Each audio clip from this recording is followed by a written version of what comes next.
नमस्कार, प्रभा साक्षी देख रहे हैं आप। आपके साथ मैं हूं अंकित सिंह। वक्त संसद डायरी का है। संसद का बजट सत्र चल रहा है। बजट सत्र के दौरान कई कामकाज भी हो रहे हैं। आज राज्यसभा और लोकसभा में कई बिल भी पास हुए हैं। हालांकि लोकसभा में डीएमके के सांसद के एक बयान को लेकर हंगामा मच गया, जहां सत्ता पक्ष और विपक्ष आमने सामने हो गए। इसके साथ ही लोकसभा में परीक्षा में नकल पर नकेल कसने वाले बिल को भी मंजूरी दे दी गई। अब यह बिल राज्यसभा में जाएगा। वहीं सरकार ने साफ तौर पर कहा है कि महंगाई पर नियंत्रण करने के लिए समय समय पर उठाए गए कदमों की वजह से खासतौर पर जल्द ही खराब होने वाली खाद्य वस्तुओं के दाम में वृद्धि को काफी हद तक रोका जा सका है। वहीं कांग्रेस ने राज्यसभा में जातिगत जनगणना की मांग उठाई है। लोकसभा की कार्यवाही। लोकसभा में लोक परीक्षा अनुचित साधनों का निवारण विधेयक 2024 पारित किया। सरकार ने मंगलवार को लोकसभा में कहा कि पिछले 10 वर्ष में उसने युवाओं को ध्यान में रखकर अनेक प्रावधान और योजनाएं बनाई है और इसी श्रेणी में लोक परीक्षा अनुचित साधनों का निवारण विधेयक 2024 लाया गया है, जिसमें परिश्रम, योग्यता और प्रतिभा के आधार पर नौजवानों को अवसर मिलेंगे। केंद्रीय कार्मिक राज्य मंत्री जितेंद्र सिंह ने प्रतियोगी परीक्षाओं में गड़बड़ी और अनियमितताओं से कड़ाई से निपटने के प्रावधान वाला और संबंधित अपराध के लिए न्यूनतम 3 साल से अधिकतम 10 साल तक की जेल और 1 करोड़ रुपए तक के जुर्माने के प्रावधान वाला विधेयक सदन में चर्चा और पारित करने के लिए रखा था। केंद्रीय गृह राज्य मंत्री नित्यानंद राय द्वारा विधेयक पर चर्चा के जवाब के बाद सदन ने जम्मू कश्मीर स्थानीय निकाय कानून संशोधन विधेयक 2024 को ध्वनिमत से पारित कर दिया।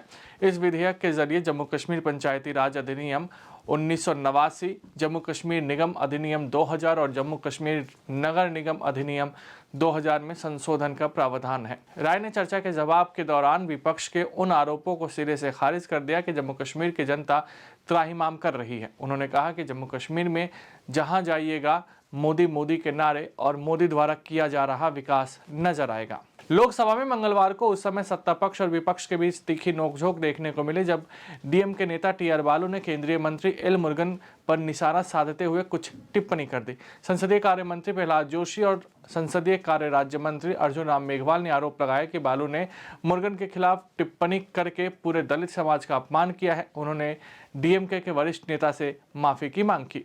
केंद्रीय गृह राज्य मंत्री नित्यानंद राय ने मंगलवार को लोकसभा में सूचित किया कि वर्तमान में 17 संगठनों को गैर कानूनी गतिविधियां रोकथाम अधिनियम 1967 के तहत गैर कानूनी संघों के रूप में गृह मंत्रालय की सूची में दाखिल किया गया है। राय ने एक लिखित उत्तर में देश में उक्त अवैध संगठनों का विवरण भी साझा किया।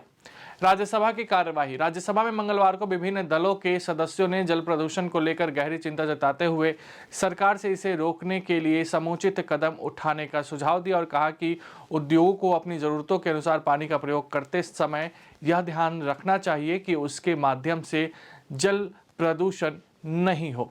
बाद में जल प्रदूषण निवारण और नियंत्रण संशोधन विधेयक 2024 पारित कर दिया गया।